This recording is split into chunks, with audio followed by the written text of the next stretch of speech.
If you have a creative conference on your calendar and you're staring at your empty suitcase, just wondering what to put in it, this video is for you. Hi, I'm Arletta. This is Ignite Your Inner Artist. And today we're talking about what to actually pack for Craftcation. Not the generic stuff, the real list. The one I wish someone had given me before I went the first time. Craftcation is a creative conference in Ventura, California for 5 days between April 8th and April 12th, 2026. Craft workshops, business sessions, after hours parties, wellness activities, a pop-up shop, more creative energy than you can possibly know what to do with. It's wonderful. And it's a lot. Let's make sure you're ready. Let's start with clothing because there's a few things you need to know about Ventura in April. It's coastal. It's beautiful. And the conference rooms can be aggressively air conditioned. Some workshops are outside. I've had it rain while we were there. I've also had it scorching hot while we were there. It all depends on the whim of the weather. I run cold. Like, cold air makes me fall asleep cold. So I layer everything. A tank top, a long sleeve, a cardigan.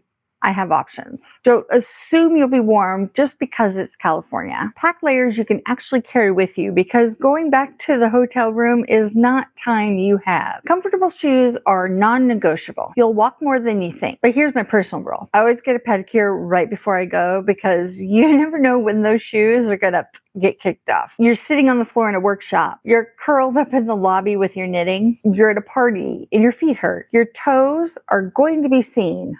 Plan accordingly. Here's something nobody puts on a packing list, but should. Your sleep situation. If you're sharing a room, which a lot of people do to save money, and is honestly a huge part of the experience, you want to be considerate. I have a headband. I'll put a picture in here. I have a headband that has Bluetooth speakers in the ears. It's actually made for out when you're jogging to hold your hair back, but I use it as an eye mask.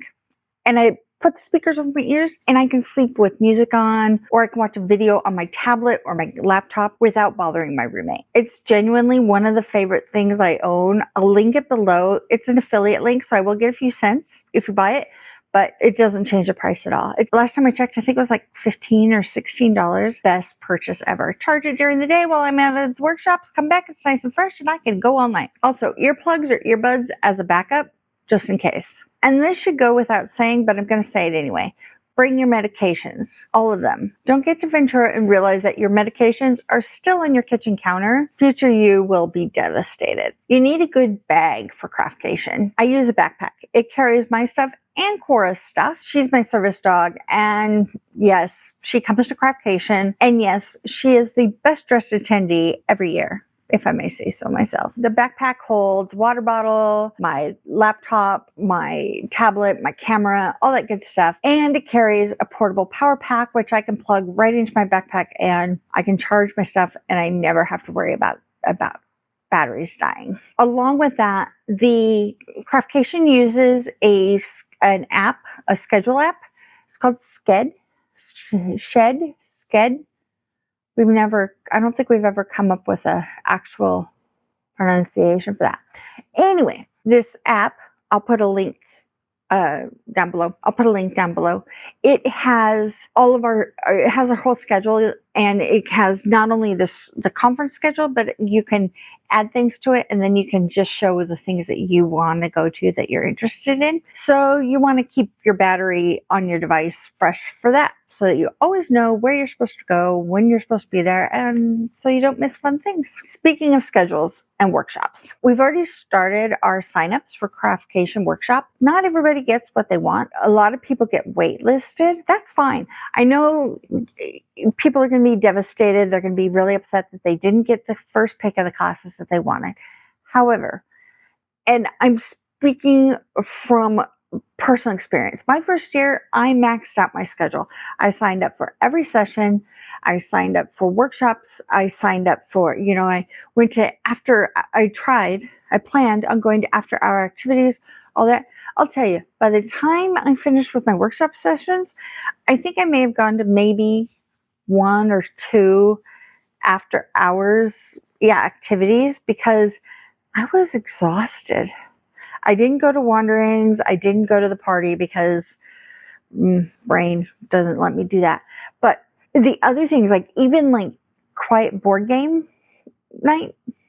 I was just way too tired. So it sounds, it doesn't ring true necessarily. It doesn't sound like I'm being honest on this, but trust me, if you don't get your first pick, you can sign up to be on the wait list that day, and a lot of people get on. I've seen people that have a wait list already of 20, and then they sign up that day and they're like 4th or 5th in line on that one, and they still manage to make it in because people's schedules shift and change once they get there. You will not be bored, I promise. It will be worth your time. It'll be worth your money. It's a lot of fun.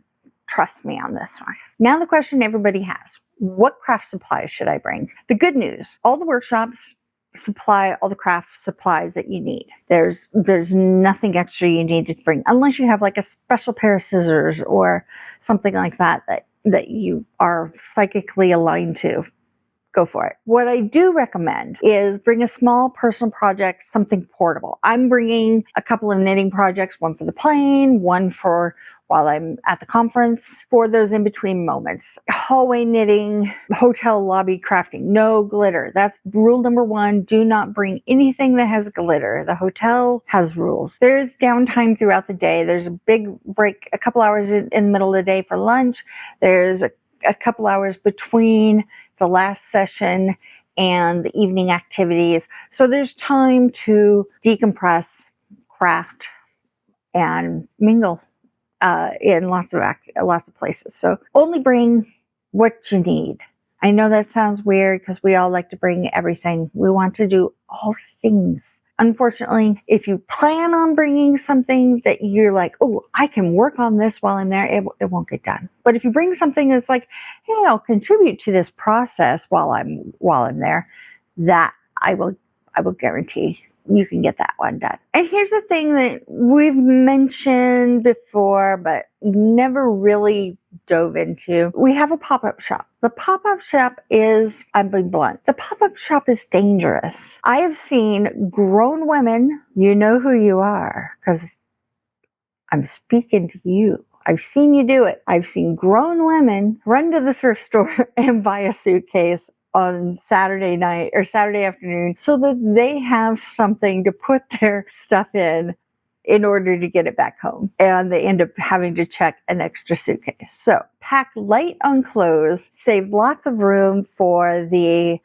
pop-up shop and for the fabulous swag bags that we get. I mean, we get great swag bags, and the stuff that we get in them can take up space. For example, we've gotten glue guns. We got I think it was a 10-pack of glue sticks as one of the things.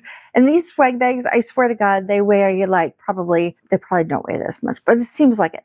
They weigh about 10 pounds each. They're just horrendously huge and beautiful and fabulous and wonderful. And I'm already starting to drill a little thinking about it. Anyway, consider the extra room that you leave in the suitcase when you go to California as part of your experience. Meals are not included in the conference, so let's talk food. The hotel restaurant is closed midday, so your options are takeout, going off site, ordering lunch ahead of time. There is a pre-order lunch email that just went out the other day. If you haven't gotten it, let me know, or someone else in Craftcation know. We'll get you that information. There's lots of restaurants nearby. Uber Eats and DoorDash, they deliver. There is a In-N-Out directly across the street. It's a 2-lane with a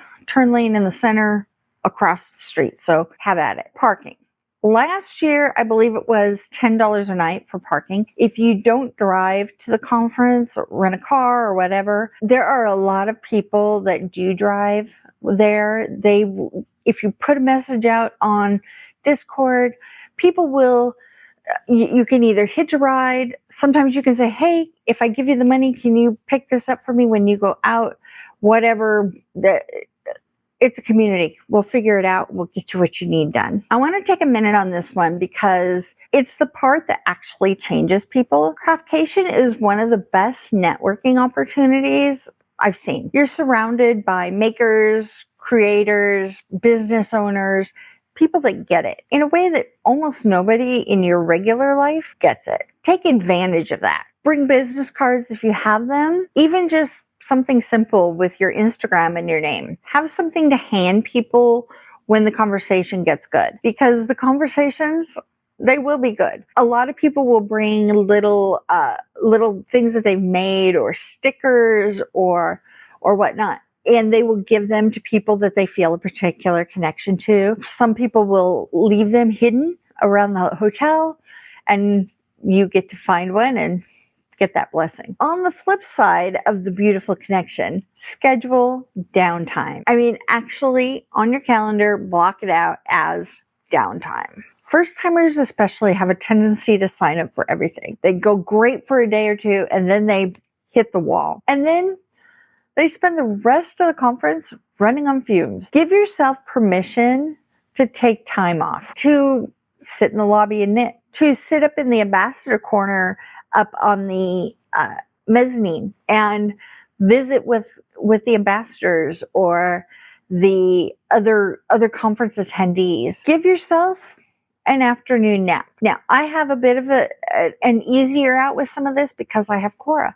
Cora has to go for walks, which means Arletta gets to go outside every now and then and get away from people and just go for a walk, even if it's just around the parking lot at the hotel. It gives me a couple minutes to get that oxygen back in the brain. Craftcation is a marathon, not a sprint. And the people who pace themselves, they're the ones that finish best. So that's the real list. Layers, a pedicure, your sleep headband, your backpack, your power bank, your portable project, a foldable tote for the shopping that you absolutely will do, your medications, cash for meals, and the willingness to say hi to strangers who are about to become your people. If you're heading to Craftcation 2026, I would love to hear about it in the comments. And if this is your first time hearing about Craftcation and you're intrigued, the link is down below. It's one of those things you do and then spend the rest of the year talking about. I'll see you in the next one.